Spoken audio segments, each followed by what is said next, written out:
Hello, my name is Nur Hidayat bin Abdullah. My matrix number is 1000199, and today I'm going to kind of introduce you guys to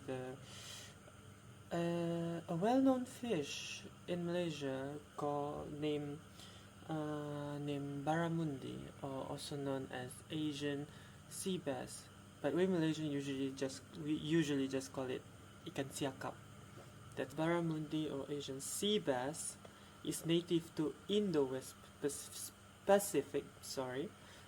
Native to Indo-West Pacific, which is where it's around at the Persian Gulf, northern Australia, southern Asia, Southeast Asia, my bad, Papua New Guinea, and usually this type of these species of fish usually live in estuaries, coastal, lagoon, river of freshwater, brackish, or generally marine environment, because this fish is actually able to survive both at seawater and freshwater because they can adapt to the salinity level of the water nearby. That's why they can live and flourish on both type of water. Fun fact, barramundi is actually a type of actinopterygii fish, which translates to ray fin fish, and the name barramundi itself was derived from an Aboriginal Australian word which translates to large-scale river fish. Asian sea bass usually was born a male, but later when they reach adulthood, they change their sex into a female, which make them a protandrous fish. Okay, next we're going to move to common catching techniques of this fish that was usually used in Malaysia. First of all, we have commercial boat fishing. Usually fishermen use a technique called trawling, which trawling is a technique of catching a specific type of fish. Therefore, it's more environmental safely compared to I think it's called trailing.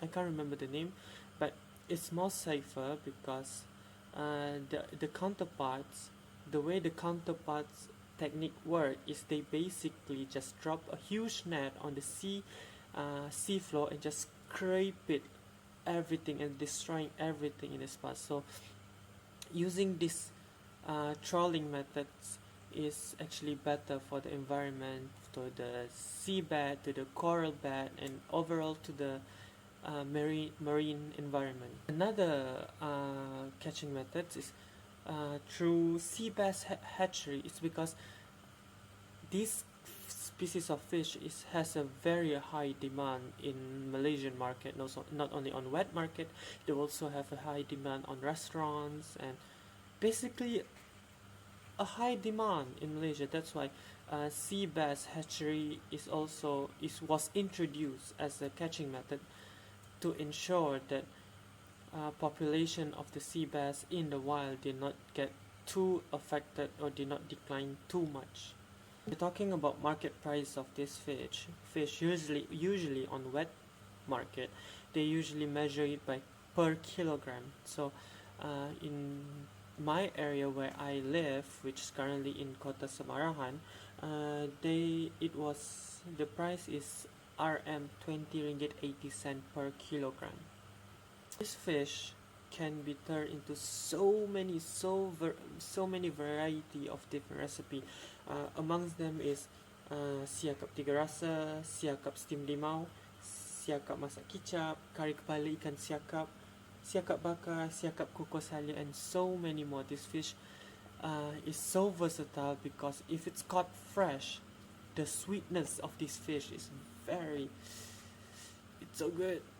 Mentioning it make my mouth watered. Moving to the next part, we're going to talk about the evaluation of sustainability of these species of fish. If you don't know what evaluation of sustainability is, it's basically a process of assessing how well an action, project, or organization aligns with the principle of sustainability, considering environmental, social, and economics impact. Basically, it's we evaluate how good it is to the environment. Okay, first aspect we're going to touch is carbon footprints. Because of high demand of this fish, the carbon footprint of this catching activities of this fish is quite high, because fishermen need to regularly go to the sea and catch it, and both emit a lot of carbon dioxide from the burning fuel. Plus, the sea bass hatchery also emit a lot of carbon from the pumping, the cooling, heating, aeration, transportation, and waste management, and all those aspects contribute to the huge amount of carbon emission. However, this species of fish, this activity of catching Asian sea bass is actually really good, have a really good positive impact on biodiversity or habitat, because of the method that was using, trawling targeted on specific species of fish. Therefore, it doesn't just ruin the seabed and everything. Plus, the sea bass hatchery itself is a form of repopulate the population of sea bass. So, as mentioned before, the catching method has a significant positive impact to the biodiversity and habitat. However, some personal or small fishermen who usually catch this fish just to feed their family or just to sell to get a little bit of money. Usually they use a technique called cage farming, which has the possibility to pollute water quality as well as changing natural water flow patterns and impacting other marine organisms. Luckily, this catching method is not vastly used or not commonly practiced. Next, I'm going to give my recommendation on how to keep it sustained, how to keep this species of fish not go extinct. Or fishermen or anglers should always prioritize using a safest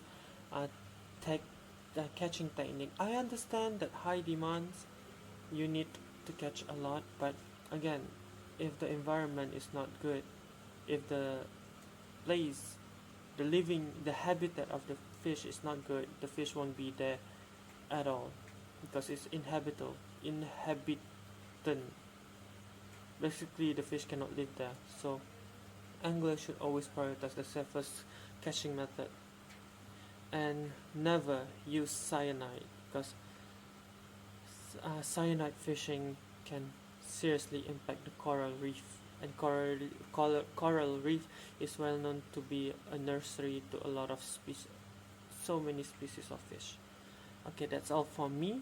Thank you.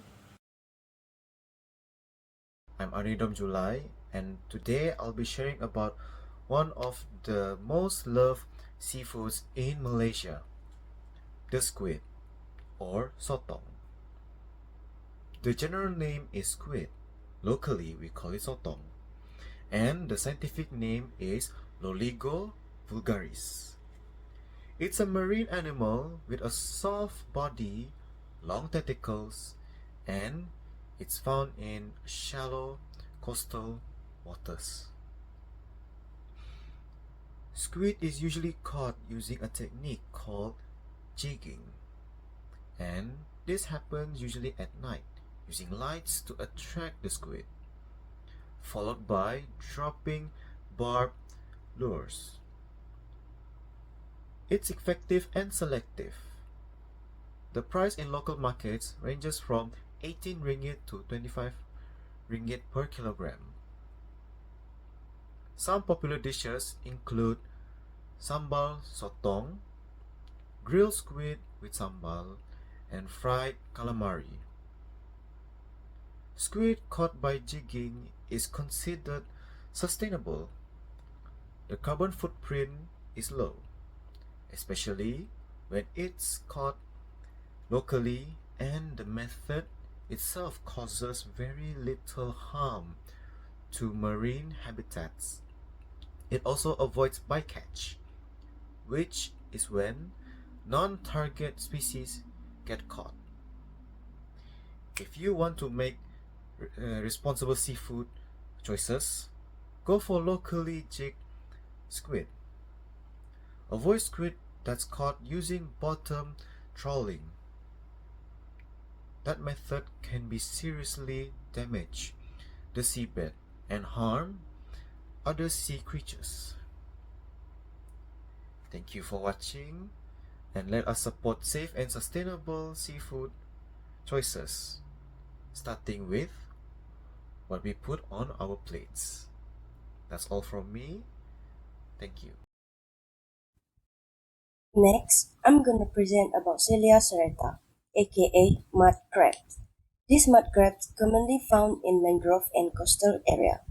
They are popular for their sweet, juicy meat and are widely used in various Southeast Asian dishes. For the catching technique, mud crabs are usually caught using traps or cage, hand lines or by hand during low tide in muddy areas. Fish or meat is often used as bait. For the market price, in Malaysia, mud crabs are sold at 35 ringgit until 90 ringgit per kilogram depending on size, freshness, and whether they are live or cleaned. For the common recipes, first chili crab, stir fried in sweet and spicy tomato chili sauce. Second, buttermilk crab, fried and coated in creamy buttery sauce with curry leaf. And lastly, salted egg crab, cooked with salted egg yolk sauce for a rich, savory flavor. For the evaluation of sustainability, mud crab fishing can threaten crab population if overharvested. Destruction of mangrove habitats and catching undersized or female crabs with eggs are also major concerns. And for the sustainability recommendation, first, catch only adult crab above legal size. Second, release egg-bearing females back to the wild. Third, protect and restore mangrove habitats. And lastly, avoid using machine for catching. That's all from me. Thank you.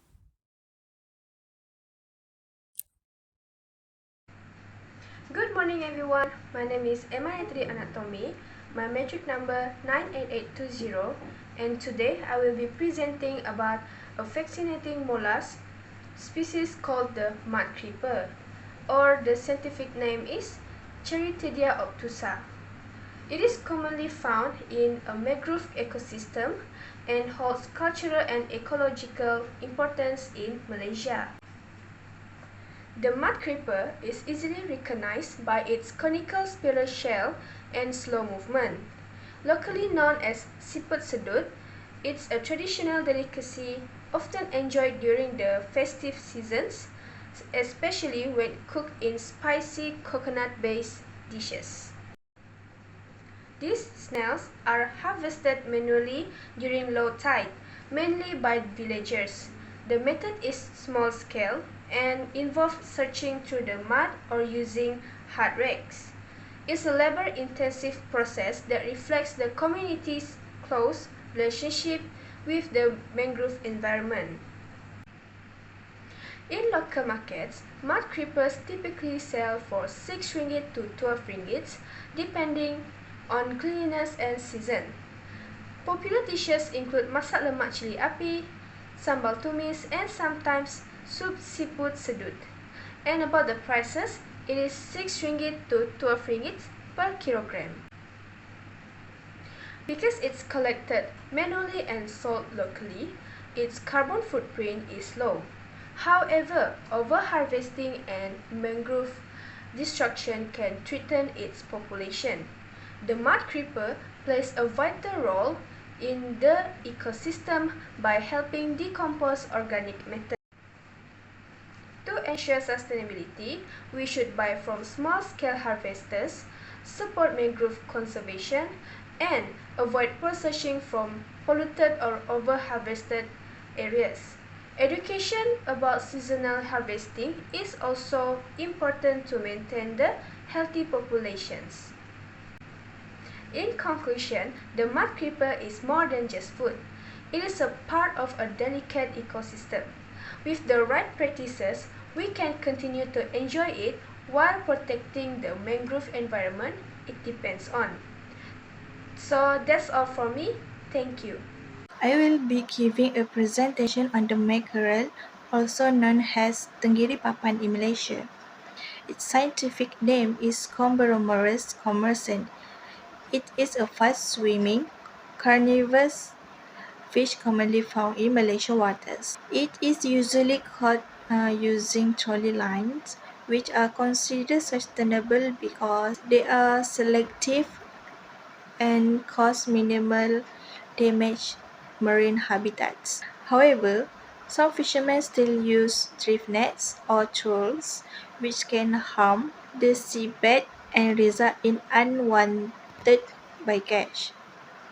In the local market, this fish is quite valuable, selling for around 30 ringgit to 60 ringgit per kilogram, depends on size. And for the import mackerel is around 50 ringgit to 25 ringgit per kilogram. It is commonly used in dishes such as gulai ikan tenggiri, gulai lemak cili padi, and sambal ikan tenggiri. From a sustainability perspective, this fish has a moderate carbon footprint because it is caught locally and does not require international transportation. However, fishing methods play a big role. Towing is preferred over trolling. As an alternative, we recommend using guideline or trolling methods, and consumers should look for MSC certified products. People can also consider Indian mackerel or yellow-tailed skate, which are more abundant and have a lower environmental impact. Hello everyone, my name is Sonalisa and today I'll be talking about the sixth species, which is spiny lobster. So the local term would be udang karang and the scientific name is Palinurus elaphus. The catching techniques for these types of lobster would be trap fishing, also known as pot fishing. So the baited traps will be placed on the ocean floor, which will attract the spiny lobsters through its funnel-like openings. After a few days, the traps will be retrieved back. In Kuching, the market price for these lobsters would be RM28 per 100 grams. However, the pricing depends on the size and weight of the spiny lobster.